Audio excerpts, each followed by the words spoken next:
ओम शांति। कई लोगों को बड़ा अभिमान होता है अपने आप पर कि हमारे बिना कुछ हो ही नहीं सकता है। अगर हम घर में कार्य न करें तो कोई कार्य होगा ही नहीं। हम अगर कमाकर न लाएं तो घर में सब भूखे रह जाएंगे, कोई खिलाने वाला नहीं होगा। ऐसी भ्रामिक स्थिति बनाकर के अपने मन की अहंकार में लोग आ जाते हैं। तो आज मैं आपको एक ऐसी कहानी सुनाती हूँ जो अगर आपको लगता है कि आपके बिना आपके घर में परिवार में कुछ हो ही नहीं सकता है तो ये आपकी गलत फहमी है, और वो गलत फहमी आज ये कहानी दूर करेगी। तो एक बार एक तन्विक नामक व्यक्ति अपने घर का मुखिया होने के कारण अभिमानी हो गया, क्योंकि उसको लगा कि अगर वो धन न कमाए तो उसके घर में लोग भूखों रह जाएंगे। और उसकी एक छोटी सी दुकान थी, आय बहुत कम थी, उसी से अपने घर का पालन पोषण किया करता था। लोगों के बीच जाकर के बहुत बड़ी बड़ी बातें करने लगा कि अगर वो न घर में हो तो घर का खाना भी एक समय का नहीं हो पाएगा, इतनी बुरी स्थिति हो जाएगी। वो घर का मुखिया है, घर चलाने वाला है, घर का चालक है, और इस तरीके से अहंकार में आकर के बड़ी बड़ी बातें लोगों के सामने करने लगा जाकर के। तो एक बार वो व्यक्ति एक संत जी के सत्संग में पहुंचता है। संत सत्संग कर रहे थे और उसमें कह रहे थे कि ये दुनिया किसी के रोके से ना तो रुकी है और ना ही चलाने से चली है, और किसी के कोई कार्य करने या न करने से इस दुनिया पर या घर पर या समाज पर कोई फर्क पड़ने वाला नहीं है, क्योंकि कहीं की भी प्रकृति कोई भी नहीं रोक सकता है। तो ये बातें वो सुन रहा था व्यक्ति बैठ करके। आगे संत जी ने कहा कि किसी को अगर लगता है कि हम ही घर के चालक हैं, मुखिया हैं, हमारे बिना घर में भोजन नहीं आएगा, तो ये आपकी गलत फहमी है, क्योंकि हर किसी का अपना भाग्य है जो हर किसी से जुड़ा हुआ है। कोई भूखो नहीं रह सकता है। सत्संग समाप्त हो गया। अब वो व्यक्ति संत जी से कहता है कि महात्मा जी, मैं भी अपने घर का मुखिया हूँ और मेरा मानना है कि अगर मैं घर में धन न कमाऊं तो परिवार वाले भूखे रह जाएंगे।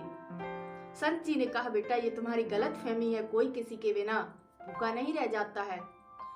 तो उस व्यक्ति ने कहा कि महात्मा जी, अगर आप ऐसा कह रहे हैं तो इस बात को प्रमाणित कीजिए। संत जी ने कहा, ठीक है, आप 1 महीने के लिए अपने घर से गायब हो जाइए। वो व्यक्ति मान जाता है और गायब हो जाता है 1 महीने के लिए, और संत जी पूरे गांव में ढिंढोरा पिटवा देते हैं कि तन्विक को बाघ ने खा लिया, बाघ का भोजन बन गया। पूरे गांव में कोहराम मच गया। अब परिवार शोक संतप्त में डूब गया। बहुत दुखी है परिवार, लेकिन कुछ दिनों के लिए। जब गांव वालों ने देखा कि यहाँ कोई नहीं है कमाने वाला, तो गांव वाले आखिरकार आगे आए, और एक सेठ जी थे, उन्होंने उनके बड़े बेटे को अपने यहाँ नौकरी दे दी। उनकी एक लड़की थी, पूरे गांव ने मिलकर के उस लड़की की शादी कर दी। अब छोटा बेटा बचा हुआ था। छोटे बेटे का भी जो शिक्षा का, पढ़ाई का खर्चा था, वो गांव के ही एक व्यक्ति ने उठा लिया। अब 1 महीना व्यतीत हो गया, और 1 महीने बाद वो व्यक्ति घूमते घूमते अपने घर पहुंचा, छिपते छिपाते पहुंचा। तो लोगों ने पहले तो परिवार वालों ने ही समझा कि ये भूत है, और भूत समझकर के वो सब भागने लगे। किसी ने भी घर का दरवाजा नहीं खोला, सब अंदर चले गए। अच्छे से और लॉक कर लिया गेट। तो वो खिड़की से गिड़गिड़ाने लगा और अपनी बात कहने लगा कि मैं मरा नहीं हूं, मैंने तो सिर्फ ये नाटक किया था। दरवाजा खोल दो। तो पत्नी अंदर से कहती है कि अब हमें आपकी कोई जरूरत नहीं है, पहले से हम अब ज्यादा सुखी हैं, सब कुछ ठीक ठाक चल रहा है, अब आप यहाँ से चले जाइए। तब उस व्यक्ति का अभिमान चूर चूर हुआ, और उसने तब अपने मन को एक विचार दिया कि नहीं, हमारे बिना भी ये दुनिया ठहरने वाली नहीं है, चलेगी। ये तो हमारा गलत ही अभिमान था, हमारा गुरूर ही गलत था। तो ये कहानी हमें शिक्षा देती है कि अगर आपको लगता है कि आपकी वजह से कोई भोजन कर रहा है सुबह शाम का, आप न कमाए तो घर का भोजन भी नहीं आएगा, लोग भूखों रह जाएंगे, तो ये आपकी गलत फहमी है और अपनी इस गलत फहमी को दूर कर दीजिए, क्योंकि इस दुनिया का जो चालक है वो इस दुनिया को चलाएगा। न कोई भूखों मरा है न मरेगा, ये प्रकृति का नियम है। हर किसी के लिए व्यवस्था की गई है, हर किसी का अपना एक भाग्य है और वो अपने भाग्य के अनुसार ही खा रहा है।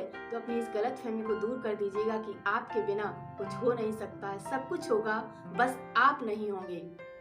आपके बिना ये समाज, ये दुनिया ठहर नहीं सकती है, कहीं ठहराव नहीं होगा। आपके जीवन में ठहराव आ सकता है, लेकिन दुनिया चलाने वाला इस दुनिया को वैसे ही संचालित करेगा जैसे करता आ रहा है। धन्यवाद।